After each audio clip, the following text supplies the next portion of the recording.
हाय, hello, नमस्कार. मी सायली. आम्हा कोकणवासियांसाठी वसंत ऋतूचे आगमन आणि आनंदाचे प्रतीक म्हणजेच शिमगा. दरवर्षी आम्ही या दिवसाची आतुरतेने वाट पाहतो, कारण या दिवशी देव स्वतः आपल्या घरी आशीर्वाद द्यायला येतात. पालखी सोहळा या उत्सवाचे मुख्य आकर्षण. ग्रामदेवतांची पालखी सजवून वाजत गाजत ती प्रत्येकाच्या घरी नेली जाते. आमच्याकडे विशेष म्हणजेच ही पालखी खांद्यावरून नाचवली जाते आणि गोल फिरवली जाते आणि तिच्या तालावर ताशांच्या गजरात पालखी नाचवणे ही सुद्धा एक कला आहे. ही पालखी साधारणपणे खूप वजनाची असते, म्हणजेच साधारण 350 किलो वजनाची आहे आणि वजनाची पालखी नाचवणे ही खरोखरच कौतुकाची बाब आहे. यानंतर महिला वर्गाकडून देवीची ओटी भरली जाते. हातभेटीचा नारळ दिला जातो.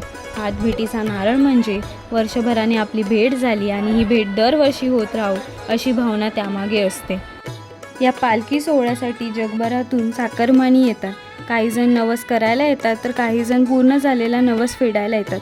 आमची श्री चंडिका देवी सर्वांच्या मनातील इच्छा पूर्ण करते, कारण सर्वजण तिची मनोभावे पूजा करतात. दरवर्षी अशीच सेवा आमच्याकडून घडत राहो अशी प्रार्थना केली आणि शेवटी देवीला निरोप दिला जातो. म्हणूनच तुम्हाला शक्य झालं तर आमच्या कोकणच्या शिमग्याला नक्की भेट द्या. पुन्हा भेटूया पुढच्या ब्लॉगमध्ये.